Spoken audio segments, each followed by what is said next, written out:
And so we don't know how many have died. Hundreds for sure. We don't really know. Because you find a kid dead, you don't know what it is. If you don't have the code, if you don't have the password to get into your kid's phone, you can't get in. And so I think she was able to get into the phone, but she couldn't get into his TikTok. And she went to Delaware she went to sue to demand that TikTok release. What was he watching when he died? And TikTok says, oh, privacy issue. Oh no, we won't release that, as if they care about privacy. And then in the courtroom, this was what was so disgusting. In the courtroom, in Delaware, this British woman coming over, trying to get some justice, trying to at least get some information. The lawyer for TikTok is trying to suggest that your son was depressed beforehand. He was going to be suicidal. Basically, even if he was watching TikTok, that was just a correlation. TikTok didn't cause it. He was going to die anyway. I mean, it's just so disgusting the way these companies treat the parents and the kids that they're crushing and stepping on. And so the more I see this, the more I realize this is a level of cruelty that goes far beyond the tobacco industry. The tobacco executives, they had to go home at night, but they never saw, during their workday, they never saw children suffering. They saw people dying, middle-aged and older, but they never saw children suffering.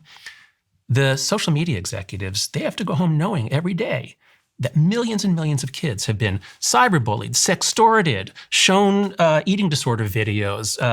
Many have committed suicide. They have to go home knowing that they designed it for addiction, knowing the kids are addicted, and lying about it. So yeah, I'm getting angry. And in their own homes. Right, and in their own homes, the hypocrites don't let their kids do it. That's right. So yeah, I'm getting angry. You talked earlier about deleting these apps from our phone. I probably should have represented the rebuttal, which will be, well, I need this for my business. Mm-hmm. Increasingly, people need TikTok to run their businesses. And I imagine there'll be a lot of people who will be listening right now. I guess I'm in a slightly different position because I have options. Mm-hmm. But for some people that are running small businesses, what do you say to those people? So this is part of the reason that I focus on the kids, because for the kids, it's totally clear what we need to do. Raise the age. They should not be on it. These are adult-only platforms. For adults, I'm very hesitant to tell adults what they should do or what they have to do, or pass laws blocking people. I'm hesitant to do that. And I totally see that for businesses, it is useful. I use X and Instagram and LinkedIn to get my work out. These are very powerful tools for adults. The only real solution for the adult problem is going to come from market competition, is going to come from, imagine if there was a social media app that was built from the beginning for trust. Because what are the places that didn't get shitified?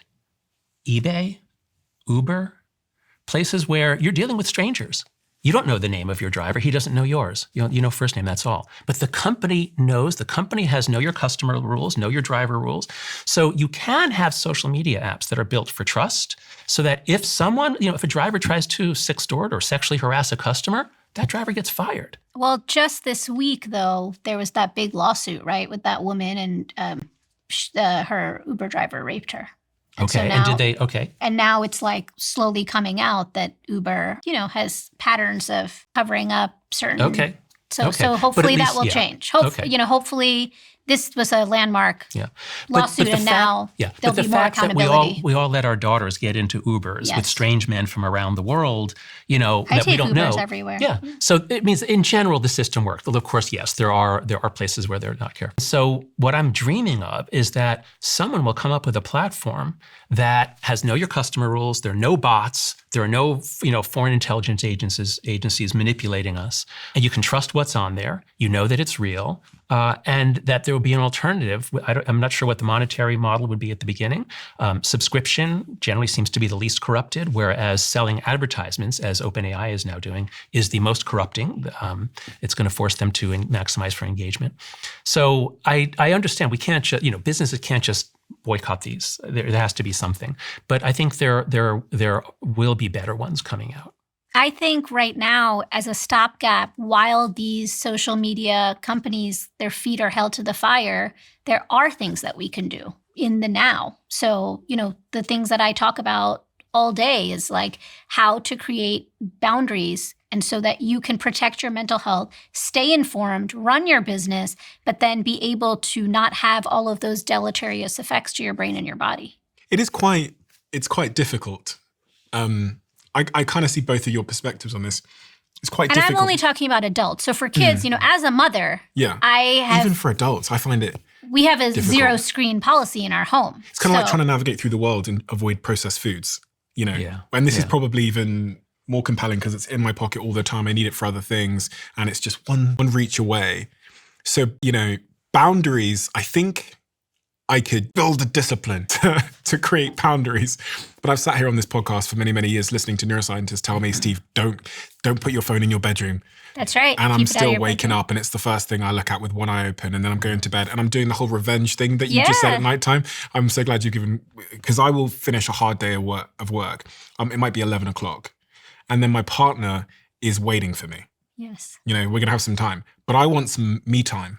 So there I am on short form video scrolling till like 2 a.m. in the morning. I'm like, what the hell? And then I wake up late the next day. My diet's worse because of my sleep was cortisol, worse. It's all worse. My Yes, relationship's worse. I didn't spend time with her.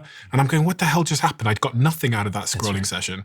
It's like that revenge bad time procrastination. it's bad. Teenage. It's And like, you would be so much better off if you would watch Netflix or a movie. Most of those problems would go away if you would make that me time be watching something long and with some quality of the production. or let's take it a step further and not do anything and just sit there. Sit there on your couch. You know, we talked about boredom very briefly, but you know, That's have like torture for this generation. Yeah. it's torture, Yeah. but it's also, you know, we still have a capacity for boredom, meaning we as like the human brain does, but we just don't allow ourselves to get bored. And so when you're thinking about, you know, that art, the lost art of pondering and just sitting there, you know, I think, I don't know if it was Stephen, you or Jonathan said, you know, when you're in the car, I remember as a little kid, we Yeah, you did look out the road window. trip. Yeah, road trips with my family, and You all make you would up do is games. just make up games, look out of the window. You become we creative. have lost, Yeah, we've lost that. And so there's this thing called the default mode network, which I think is important to think about right now as we're thinking about AI and what's going to happen and how it's going to hijack our sense of attachment and attention.